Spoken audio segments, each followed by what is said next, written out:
Salam sehat, salam damai sejahtera, selamat bergabung kembali dalam layanan Misbah Keluarga. Dalam merespon setiap kejadian, manusia itu seperti televisi. Banyak channel yang berebutan untuk masuk dalam otak saudara. Atau dalam merespon setiap kejadian, maka manusia itu seperti radio. Banyak gelombang yang berebutan untuk masuk dalam otak saudara. Yang perlu dimengerti ialah bahwa otak sangat dominan dalam menentukan mental dan perilaku seseorang. Gelombang apa yang akan terpancar dalam tubuh manusia itu tergantung pada respon saat menghadapi masalah. Anda mau tetap sehat dan panjang umur serta happy? Pohon pola hidup orang beriman Misbah Keluarga hari ini secara spesial akan mengupas terapi gelombang otak. Alat yang digunakan untuk mengukur gelombang listrik yang dihasilkan oleh otak adalah EEG, elektroencephalography. Dan ini sebenarnya adalah sebagian tulisan dari buku Menyesal di Depan yang saya tulis tahun 2011 lalu, terbitan Yasuga.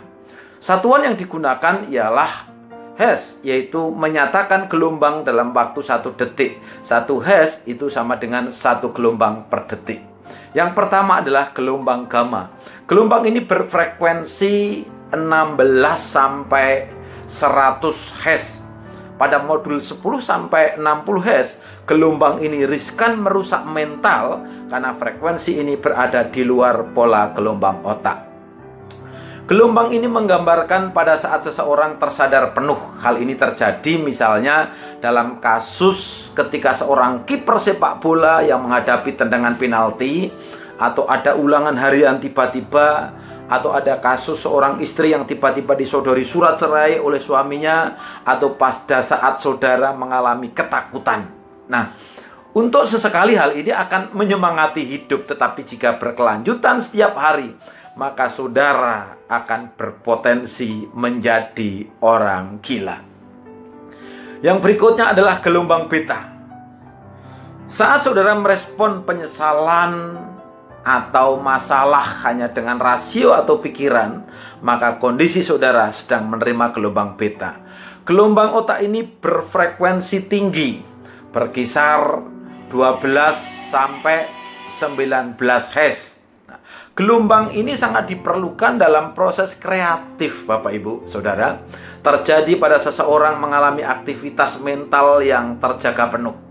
Namun bila terlalu fokus pada gelombang ini, maka tubuh akan memproduksi hormon kortisol atau hormon jahat. Dan jika tidak didukung dengan gelombang yang lebih rendah, maka hormon ini akan menghasilkan keadaan yang dipenuhi dengan rasa takut, rasa cemas, ketakutan, tidak fokus, yang akan memicu rusaknya sel-sel pada tubuh yang sangat memungkinkan memunculkan berbagai jenis penyakit seperti stroke, kanker, sakit jantung, dan sebagainya.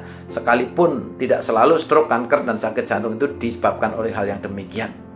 Cara terbaik mengatasinya adalah dengan pindah channel atau pindah gelombang yang lebih rendah, yaitu gelombang alfa. Gelombang alfa ini berfrekuensi 8 sampai 12 Hz, memancar pada seseorang yang merespon segala sesuatu secara positif dengan ucapan syukur. Pokoknya ada masalah baik mengucap syukur, ada masalah tidak baik yang menimpa pada dirinya, dia masih mampu berkata, di balik semua ini pasti ada hikmahnya. Gelombang ini merupakan jembatan penghubung antara otak sadar dengan otak bawah sadar, sehingga memungkinkan untuk mengingat mimpi, meditasi, maupun penyembahan yang sangat dalam.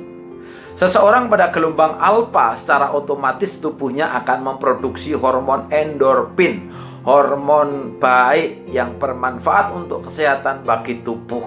Nah, endorfin sebenarnya adalah morfin alami yang Tuhan ciptakan dalam tubuh manusia supaya seseorang mengalami rasa tenang. Nah, orang yang tidak bisa mengucap syukur, tidak berpikir positif, tetapi dirinya mau tenang, mereka biasanya mencari cara alternatif dengan mengkonsumsi morfin.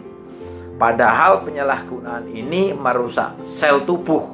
Sedangkan endorfin itu kekuatannya bisa berlipat-lipat kali ganda dari kekuatan morfin buatan itu. Pintu gerbang untuk mengalami gelombang alfa adalah mengucap syukur dalam segala hal, termasuk mengampuni orang lain. Karena itulah yang dikehendaki oleh Tuhan. Berpikir positif, mengucap syukur akan membuat saudara lebih sehat karena tekanan darah normal, sehingga kerja saraf jantung, saraf otak tidak terganggu. Begitulah cara kerja Tuhan secara medis. Selamat mencoba, semoga tetap sehat, berpikir positif, mengucap syukur dalam segala hal, sehingga saudara panjang umur, tetap happy, dan diberkati. God bless you.